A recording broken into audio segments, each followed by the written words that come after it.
ఎక్కడికి వెళ్తున్నావు వదినా? నన్ను క్షమించు వదినా. అవును కోళ్ళ, మమ్మల్ని క్షమించు. చిన్న కోడలి వల్ల నేను గుడ్డిదాన్ని అయ్యాను. నిజంగా చదువుకున్న వ్యక్తి అంటే మంచి మనసు, విశ్వాసం ఉన్నవాడే. కోడలా, నువ్వు ఈరోజు ఇంటిని కాపాడమే కాకుండా నా కళ్ళు కూడా తెరిపించావు. వదినా, నువ్వు ఈ ఇంట్లోకి వచ్చినప్పటి నుండి నేను నిన్నెప్పుడూ కనీసం మనిషిలా కూడా చూడలేదు. నీ గురించి ఎప్పుడూ చెడుగానే మాట్లాడాను. కానీ ఈరోజు నువ్వు నా జీవితాన్ని కాపాడావు వదినా. నన్ను క్షమించు. కోడలా, మమ్మల్ని క్షమించమ్మా. అత్తయ్య, చదువు తెలివిని పెంచుతుంది కానీ విలువల్ని ఇంట్లోనే వదిలేస్తుంది. అవును వదినా, నువ్వు చెప్పింది నిజమే. నువ్వు ఈ ఇంట్లో రీతు కోసం చాలా తిరుగుబాటు చేశావు. నువ్వు అన్నయ్యకి చెప్పావు, అమ్మకి చెప్పావు. అమ్మ ఇప్పుడు రీతు పక్షానే ఉండేది. అయినా ఎలాగోలా ఫోన్లో రికార్డ్ చేసి మాకు నిజం చెప్పగలిగావు. నాకు సిగ్గుగా ఉంది వదినా. రీతు వేసిన ఎత్తుగడల వల్ల నేనెప్పుడు నిన్ను అర్థం చేసుకోలేదు. నేను కూడా మా అమ్మతో కలిసి నిన్ను ఎగతాళి చేస్తూనే ఉన్నాను. కానీ రీతు నిజస్వరూపాన్ని గుర్తుపట్టలేని అసలైన చదువుకోనివన్నీ నేనే. కోడలా, నేను కూడా ఎన్నో తప్పులు చేశాను. నువ్వు ఈ ఇంట్లో చాలా రోజుల నుంచి ఉంటున్నావు. నేను నీకే ఎప్పుడు సేఫ్ తాళం ఇవ్వలేదు. కానీ చిన్న కోడలికి ఆ సేఫ్ తాళాలు ఇచ్చి ఇంత పిచ్చి పని చేశాను. కానీ కోడలా, ఈ ఇంటికి అసలైన యజమానివి నువ్వే. ఇకపై ఈ సేఫ్ తాళాలు నీ దగ్గరే ఉంటాయి. ఇకపై ఇంటికి యజమానురాలివి నువ్వే.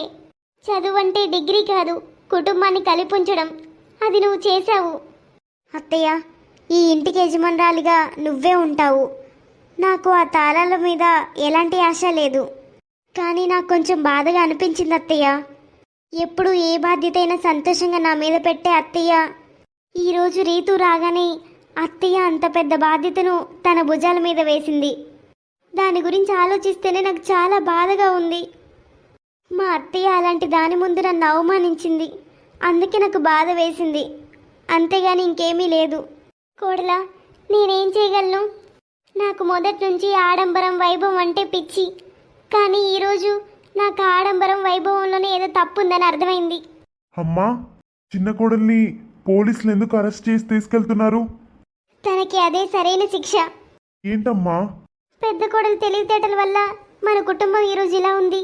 లేకపోతే ఆ రాక్షసి మన ఇల్లంతా ఖాళీ చేసి మనల్ని రోడ్డు మీద పడేసేది. అవునన్నయ్యా, తన వల్ల నేను నా భార్యను చాలా హింసించాను. నా భార్య నాకెప్పుడూ చెప్తూనే ఉండేది. కానీ నాకే ఎప్పుడూ అర్థం కాలేదు. నేను నా గదికి వెళ్ళడం మంచిది. అమ్మా, నేను నిర్ణయించుకున్నాను.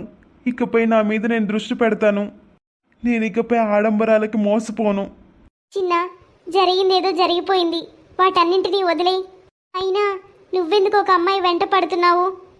పెద్ద కొడల దయ వల్ల సరైన టైంలో తనని పట్టుకోగలిగాం. ఇంకాస్త ఆలస్యం చేసుంటే ఏమై ఉండేదో.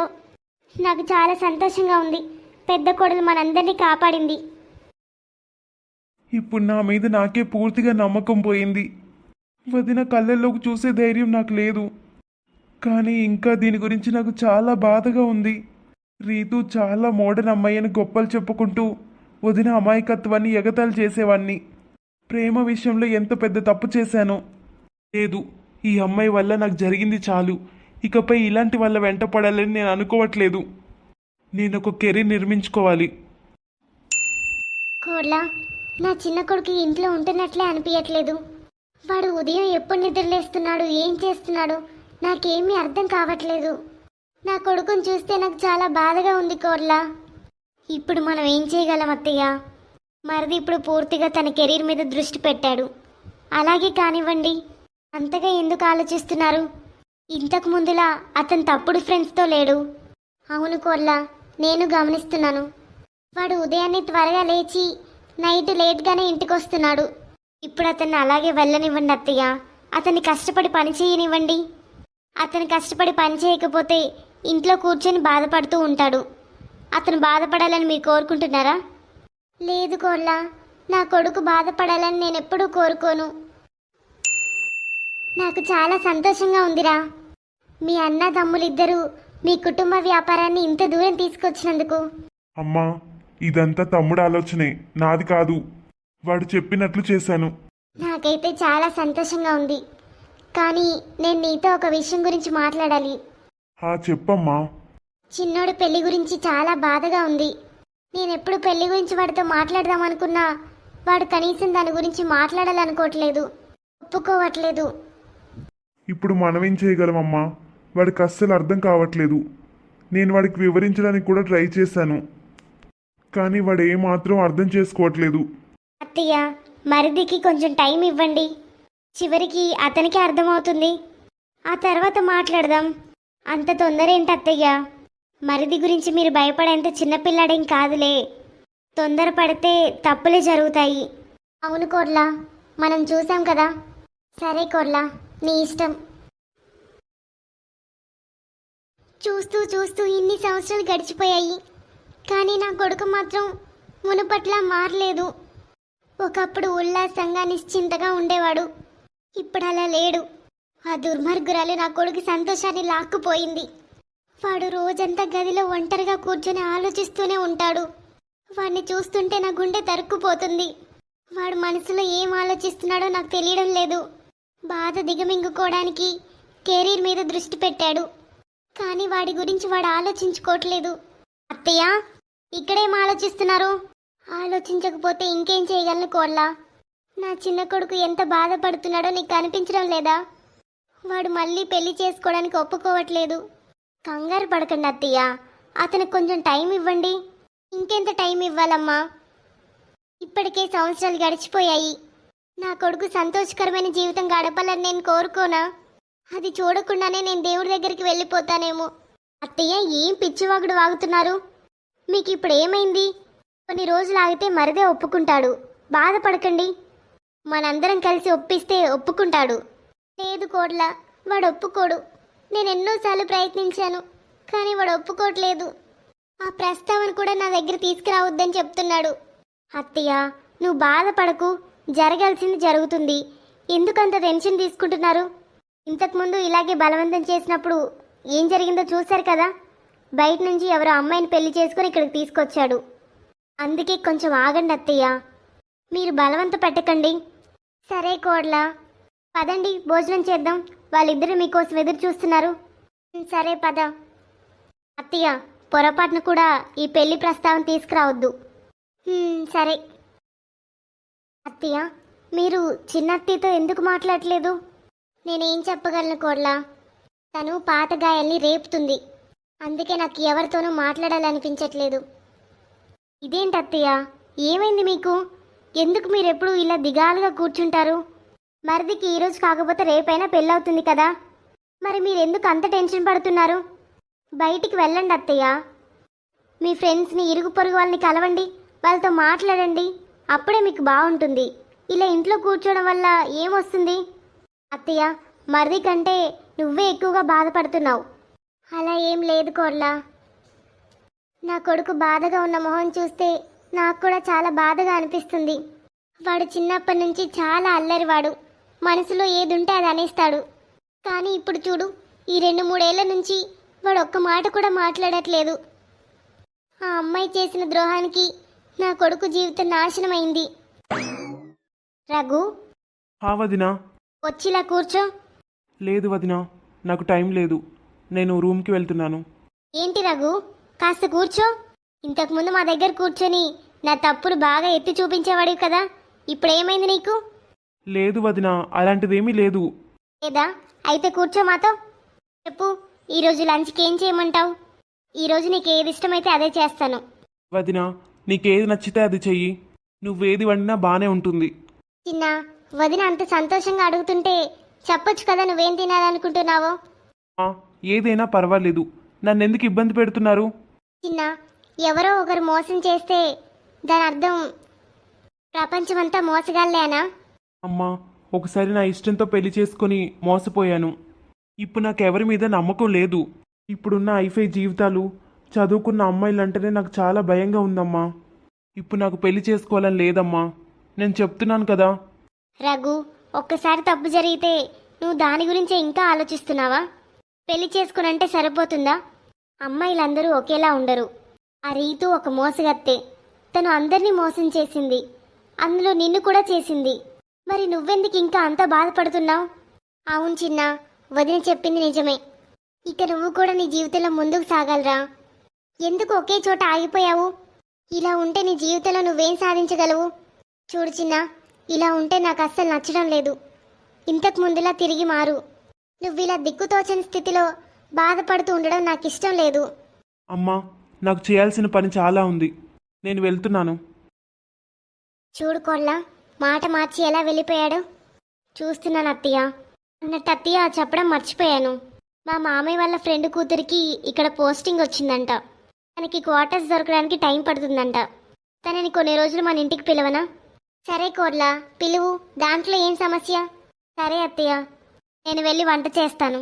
సరే వెళ్ళు. అక్కడ ఎవరు లేరా? అంతసేపు బెల్లు కొడుతున్నా తలుపు తెరవట్లేదు. నువ్వెవరు? నేను మధు అక్క వాళ్ళ బంధువుని. అరే ప్రియా, నువ్వా? తలుపు దగ్గర ఎందుకు నిలబడ్డావు? లోపలికి రా. నమస్తే అక్క, ఎలా ఉన్నావు? నేను బానే ఉన్నాను. అత్తయ్య, బయటికి రండి, మా చెల్లొచ్చింది. ప్రియా, నువ్వు కూర్చో, నేను నీకోసం టిఫిన్ తెస్తాను. అక్క, ఇంట్లో ఎవరు లేరా? అత్తయ్య ఉంది, వస్తూ ఉండాలి. ఓ, మీ చెల్లి వచ్చేసిందా? అవునత్తయ్య. నమస్తే ఆంటీ. సంతోషంగా ఉండు తల్లి. ఎందుకు నిలబడున్నావు? కోడలా, వెళ్ళి టీయను ఏదైనా స్నాక్స్ తీసుకురా. సరే అత్తయ్య, వెళ్తున్నాను. అట్టు నిన్ననే కోడలు నీ గురించి చెప్పింది, మా మామయ్య ఫ్రెండ్ కూతురుంది అని. అవునాంటీ, మా నాన్న కూడా నాతో పాటు వద్దామనుకున్నారు, కానీ హెల్త్ బాలేక రాలేకపోయారు. నేను ఎలా వెళ్తానోనని చాలా కంగారు పడ్డారు. అవునమ్మా, వయసు మీద పడగానే ఎలాంటి అనారోగ్యాలు వస్తాయో కూడా చెప్పలేం. నువ్వు ఇక్కడికి రావడం చాలా మంచిదైంది.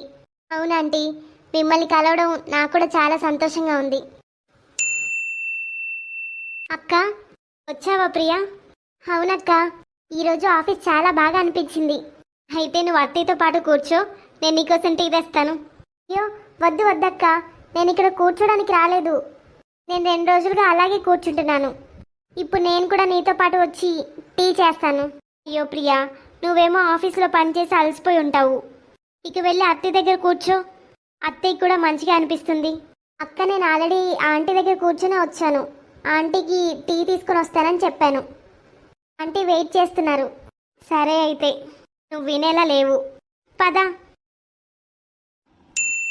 నేను ప్రియా, వెళ్తున్నాను. నువ్వు ఇక్కడికి వచ్చి ఎన్ని రోజులైందని అప్పుడే వంటగదిలోకి వెళ్ళి పని చేస్తున్నావు? ఆంటీ అలా ఖాళీగా కూర్చోడం నాకు కూడా నచ్చట్లేదు, అందుకే కాస్త పని చేద్దామని వెళ్ళాను. అమ్మా, నేను బయటికి వెళ్తున్నాను. చిన్న, టీ తాగి బయటికి వెళ్ళు. వద్దమ్మా, నేను వెళ్తున్నాను. నేను తర్వాత వచ్చి తాగుతాను. వీడు అసలు మారడు. ఆంటీ, మీరైనా టీ తాగండి కొంచెం.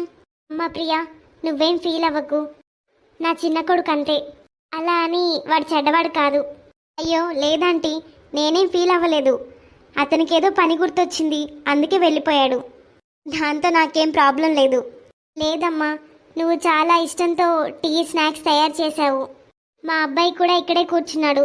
వాడలా తినకుండా తాకుండా వెళ్ళిపోతే నువ్వు ఫీల్ అయి ఉంటావు.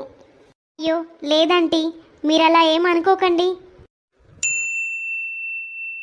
అత్తయ్య, మరిదికి ఏమైంది? ఫోన్ చేసి నైట్ నేను రావట్లేదని చెప్తున్నాడు. వాడి గురించి ఏం చెప్పాలి కోర్లా? వాడు కొంచెం వింతగానే ఉంటున్నాడు. పాపం ప్రియా ఎంతో ఇష్టంగా టిఫిను స్నాక్స్ కూడా తీసుకొచ్చింది, కానీ వాడు తినకుండానే వెళ్ళిపోయాడు. మళ్ళీ ఇప్పుడేమో ఇంటికి కూడా రానని చెప్తున్నాడు. నాకు అర్థం కావట్లేదు కోర్లా, వాడికి ఏం కావాలి? అత్తయ్య, ప్రియా ఎలాగో 2-3 రోజుల్లో ఇక్కడి నుండి వెళ్ళిపోతుంది. మరి మరిదికి ప్రియాతో ఏంటి సమస్య? ఏమో కోర్లా, వాడు నాకు అస్సలు అర్థం కావట్లేదు. ప్రియా నిన్ననే ఆఫీస్లో జాయిన్ అయింది. తను 2 రోజులు ఇక్కడే ఉంటుంది అత్తయ్య. కోడలా, ఇక వదిలే వాడి గురించి. వాడు ఏది చేసుకోవాలంటే అది చేసుకొనివ్వు. పిల్లలు తిన్నారో లేదో చూడు. తినుంటే వాళ్ళని పడుకోబెట్టు టైంకి, లేదంటే ఉదయం లేటుగా లేస్తారు. సరే అత్తయ్య. ప్రియా, నువ్వు ఇంత పొద్దునే వంటగదిలో ఏం చేస్తున్నావు? అక్క, నేను మార్నింగే లేచాను, అందుకే అందరి కోసం టిఫిన్ చేద్దామని అనుకున్నాను. నువ్వు ఆఫీస్కి వెళ్ళాలి కదా, నువ్వు రెడీ అయ్యి నేరుగా వంటగదిలోకే వచ్చేసావా? అంకుల్ నా గురించి ఏమనుకుంటారు? నా కూతురు అక్కడికి వెళ్తే మధు తనతో పని చేయిస్తుందని అనుకోరా? అయ్యో లేదు లేదక్క, నిజానికి మా నాన్నే ఇంకా చెప్పారు, పనిలో అక్కకి హెల్ప్ చేయని. నువ్వైతే భలే మాట్లాడతావు అక్క. ప్రియా, నువ్వు మా అత్తగారింటికి రావడం ఇదే మొదటిసారి. వచ్చిన దగ్గర నుంచి ఏదో ఒక పని చేస్తూనే ఉన్నావు. కూర్చోమంటే నా మాట అస్సలు వినవు. అక్క, అలా ఖాళీగా కూర్చోడం నాకు అస్సలు నచ్చలేదు. ఆంటీతో కొంచెం సేపు కబుర్లు చెప్తూ కూర్చుంటాను. పిల్లలేమో నిన్ను చాలా ఇబ్బంది పెడుతూ ఉంటారు. అందుకే కొంచెం హెల్ప్ చేద్దామని వచ్చానంతే. నేను ఇక్కడ ఒక 2-3 రోజులు ఉంటాను. అలా అని గెస్ట్లా కూర్చునేనా? సరే ప్రియా, మంచిది, ఏం పర్వాలేదు. కానీ నీకొక విషయం చెప్పాలి ప్రియా. చెప్పక్క. మా మరిది మాటలు పట్టించుకొని బాధపడకు. అయ్యో లేదు లేదక్క, నేనెందుకు బాధపడతాను? నేను టీ కానీ స్నాక్స్ కానీ ఇవ్వడానికి వెళ్ళినప్పుడల్లా ఏదో పని ఉందని చెప్పి బయటికి వెళ్ళిపోతాడు. మీ మరిదికి ఏమైందో తెలియట్లేదు. అలాంటిదేమీ లేదు ప్రియా. అతనికి వర్క్ లోడ్ ఎక్కువయ్యి నిన్న నైట్ కూడా ఆఫీస్లోనే ఉండిపోయాడు. సరే చెప్పక్క, మీరేం తింటారు ఉదయం? ఇడ్లీ, దోశ? అత్తయ్య దోశలు వేయమని చెప్పింది. నీకు అత్తయ్యకి దోశలు వేసుకొని తినండి. నువ్వు ఆఫీస్కి వెళ్ళాలి కదా, మేము తర్వాత తింటాం. సరే అక్క.